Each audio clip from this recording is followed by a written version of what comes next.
자, 안녕하세요. 이주환 교수입니다.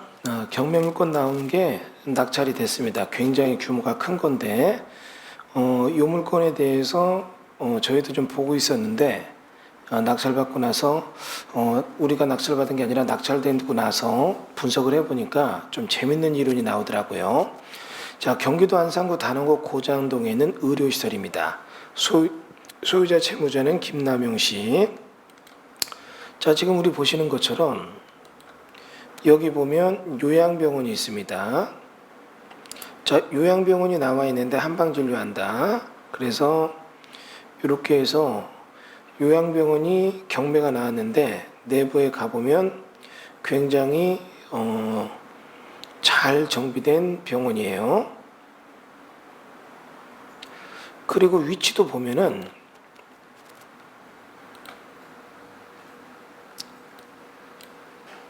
여기 요양병원이 있으면 우리 지금 보시는 것처럼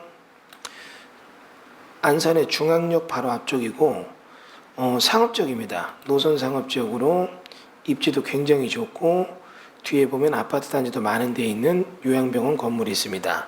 그럼 이제 이 물건이 경매가 나왔는데 여기는 우리가 지금 보는 것처럼 가만히 보니까 요 지어진 건물을 부시고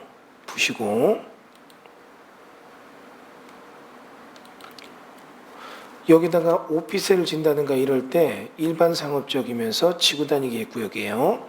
지구단위 구역을 보면 오피스텔 같은 거 지어서 분양성이 있겠다 이런 생각도 들어서 관심 있게 봤고, 야 그럼 이걸 받았을 때 건물을 부시고 다시 져야 되니까 경매 감정가는 173억이지만 건물 가격이 지금 현재 92억이고 토지 가격이 우리 지금 보는 것처럼 75억이니까 좀 많이 떨어지겠구나 이 생각했는데 덥석 받았어요.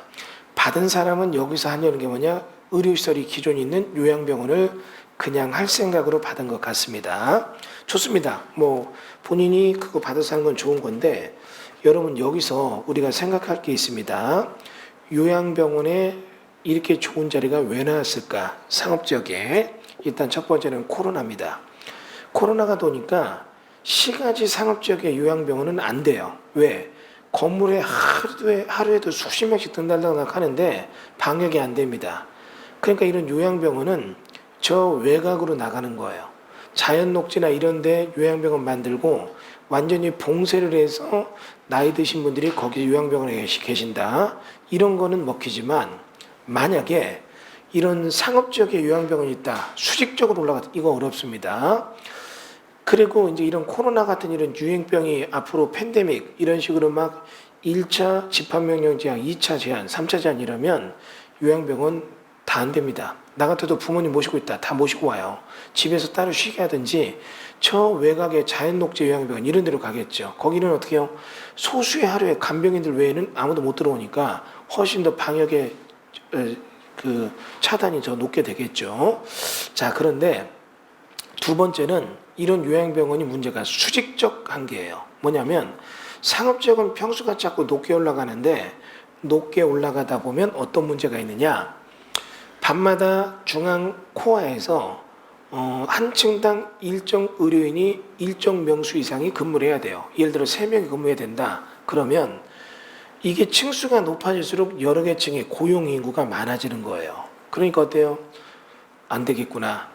인건비 때문에 못 견디는 거죠. 그러면 외곽으로 나가서 넓은 땅에다 넓게 지면 이런 데는 저녁에 근무 인원이 3명 내지 5명만 근무해도 훨씬 많은 인원을 커버를 해주기 때문에 어떤 영업의 수익성에 대한 내용을 따져봐도 수직적 구조의 요양병원은 안 되고 수평적 구조의 요양병원이 되는 겁니다. 그러다 보니까 이런 요양병원이 많이 나와요. 그러니까 여러분 이런 요양병원들이 왜 이렇게 많이 나오는 이유가 또 하나가 문제가 이겁니다. 마지막에 어떤 이런 요즘 호흡기 질환, 이런 대면, 비대면으로 이렇게 해서 공기 중 전파되는 거, 비말 뭐 이런 얘기 나오잖아요. 그럼 이게 가까이 있으면 한 명이 걸리면 옆에 사람도 감이 누워있다 걸리죠. 그러니까 어떻게 해요? 침상간 베드 간격이 옛날 사스 이후에 멀어졌어요. 그러니까 이런 일이 벌어집니다. 5인용 침실이면 3인이 들어가고 2인용이면 1인이 들어가고 이런 식으로 어떻게 해요? 침상의 베드 숫자가 주는 거예요. 동일한 면적에서도. 그러니까 어떻게 해요? 이런 요양병원이 옛날처럼 잘 될 수가 없습니다. 영업성이 안 나오죠. 그러니까 여러분 앞으로 생각할 건 대세입니다. 여러분이나 저나 모두 이 다음에 나이 먹으면 20, 30년 뒤에 요양병원 들어가야 돼요.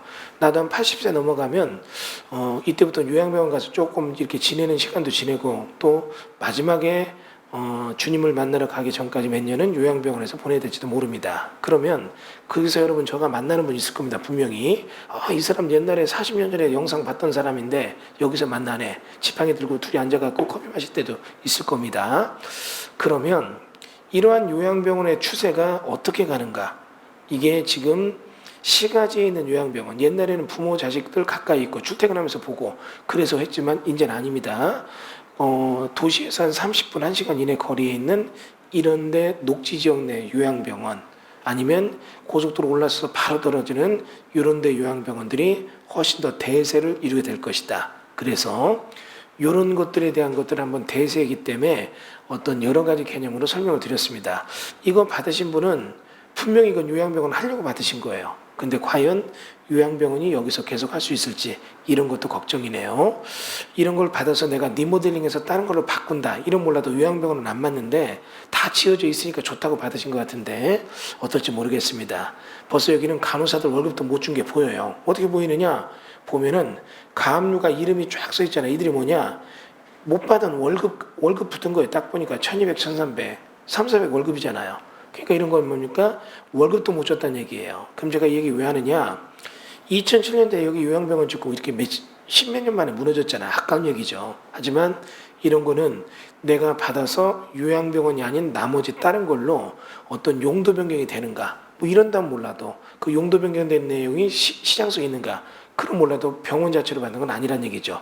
완전히 부시고 내가 뭔가 다시 진다 이런 개념으로 접근을 했었는데 그러려면 이거는 140억이 아니라 한 70억까지 떨어지겠다. 한 30억까지 떨어지면 받자 했는데 뭐 건물은 부셔야 되는 거니까 값을 주면 안 되잖아요. 근데 건물을 제값 주고 산 거는 여기는 요양병원 하겠다 이 생각이 들었다는 생각으로 듭니다.